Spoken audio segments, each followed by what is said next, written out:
ભમરાજીએ વાત કરી સમાજને સંદેશો આપો અને વિદ્યાર્થીઓને પણ કંઈક મોટિવેશન થાય એવી સ્પીચ આપો, પણ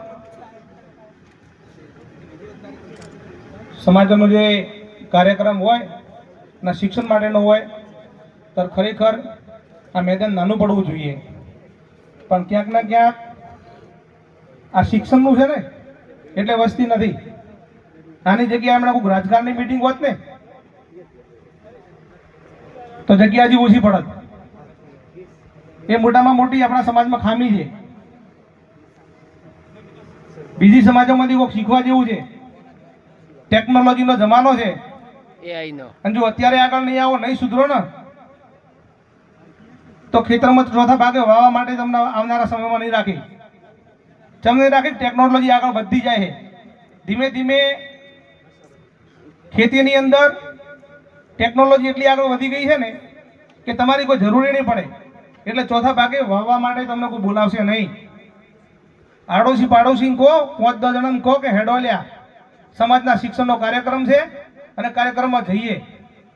કોક આવશો તો ભાળશો અને કોક શીખીને જાશો તો ઘરે છોકરાને કહેશો તમે, અને તમને પણ થશે, પ્રેરણા થશે કે ભાઈ મારા છોકરા હું ભણાવું. ખરેખર દુઃખની વાત છે. ઘણી જગ્યાએ હું જોઉં છું, અમુક લોકો પોતાનો ધંધો હોય પડતો મૂકીને, રાજકારણની મીટિંગ હોય ને તો ધંધો પડતો મૂકીને બટિંગા કરતા હોય. ચમ મીટિંગમાં જાઉં છું, એટલે ભાઈ સમાજનું ક્યાંક આવું સંગઠન હોય, આવી રીતના સમાજના તેજસ્વી તાલાઓનું સન્માન હોય. આમાંથી ઘણા બધા વિદ્યાર્થીઓ અહીંયા આવ્યા છે ને, એમના વાલીઓ નથી આવ્યા. એમને તો ખાસ આવવાની જરૂર હતી કે મારા છોકરાએ કંઈક મેળવ્યું છે ને, સિદ્ધિ હાંસલ કરી છે, નામના મેળવી છે, તો એમના વાલીઓ તો ખાસ આવવું જોઈએ.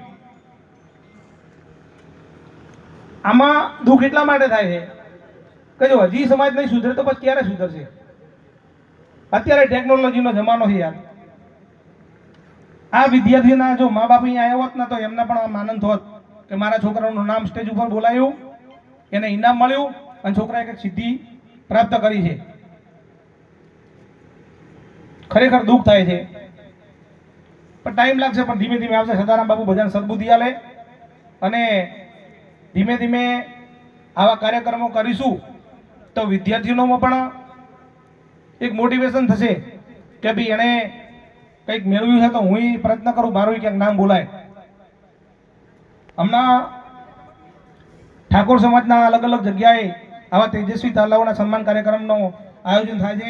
ખૂબ આનંદની વાત છે. ગઈકાલે વાવમાં ધરાધરા મુકામે ધરણીધર તાલુકાનું તેજસ્વી તાલાઓના સન્માનની મિટિંગ હતી. ખૂબ ગર્વની વાત છે.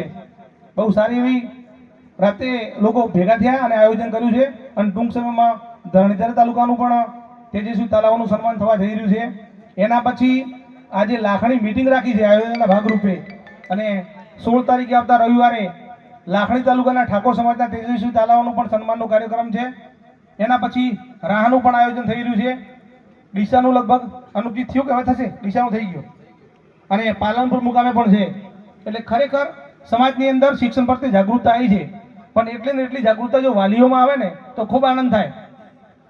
રાજકારણને આવી મિટિંગો હોય તો ટાઈમ બગાડવા ન જો, બીજી સમાજોમાંથી શીખો. રાજકારણના નેતાઓ એકલા ઠાકોર સમાજમાં નથી, બીજી સમાજોમાં નેતાઓ હોય છે.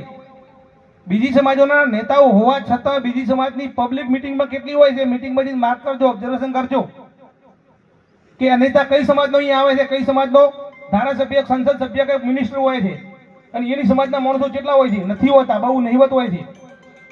મોટી ભાગના ઉપાડવા લેતા હોય તો આપણા વાળા જ હોય છે. પોતાનો સમય બગાડી અને આવી મિટિંગોમાં જવા કરતા સમાજને કોઈક મળવાનું હોય, સમાજની એકતા હોય, શિક્ષણનું હોય, તો એમાં જશો તો લોકોને પણ, વિદ્યાર્થીઓને આમ ઉત્સાહ વધશે. આવી મિટિંગોમાં જવા માટે વિનંતી કરું છું, અને એના માટે સદારામ બાપુ વધારે તમને સદબુદ્ધિ આલે. તમે લોકો સારી ખેતી કરો, પશુપાલન કરો અને વિદ્યાર્થીઓ ખાસ ભણાવો. બીજો તમે ફેશન નહીં કરો તો ચાલશે, બીજા શોખો નહીં કરો ચાલશે. અમુક લોકોને જરૂર ના હોય ગાડી લાવે 5 લાખ રૂપિયાની, અલા ભાઈ 5 લાખ રૂપિયા ભેગા કરે તો છોકરાને સારી ક્વોલિટીમાં એડમિશન લેવડાવો. આવનારા ભવિષ્યમાં એ છોકરું વાર્ષિક 5-10 લાખ રૂપિયા કમાતો થશે, પછી મોટું ફોર્ચ્યુનર છોડાવજે. અત્યારે જરૂર છે ગાડીની નહીં, છોકરાને ભણાવવાની. એટલે વિનંતી કરું સમાજને કે જ્યાં જરૂર પડે ત્યાં અહીંયા ઘણા બધા યુવાન મિત્રો શિક્ષણ પ્રત્યે રસ દાખવી રહ્યા છે અને ઉત્સાહિત છે. જ્યાં જ્યાં જરૂર પડે એમાં કહેજો, બધા અમે સપોર્ટ કરીશું. પણ છોકરા ભણાવરાઓ સારું ક્વોલિટીવાળું શિક્ષણ આલો, ખૂબ આગળ વધો. આવનારા સમયમાં આટલા જે બેઠા છે ને 140ની સંખ્યા છે, એની જગ્યાએ 250 થી 300ની સંખ્યા થાય એવી હું અપેક્ષા રાખું છું અને સદારામ બાપુને પ્રાર્થના કરું કે આવનારા સમયની અંદર ઠાકોર સમાજના તેજસ્વી તાલાઓનું થરાદ મુકામે સન્માન સમારંભ થાય તો એની અંદર 250 થી 300 સંખ્યા વધે એવી સદારામ બાપુને પ્રાર્થના. અસ્તુ. ભારત માતા કી જય.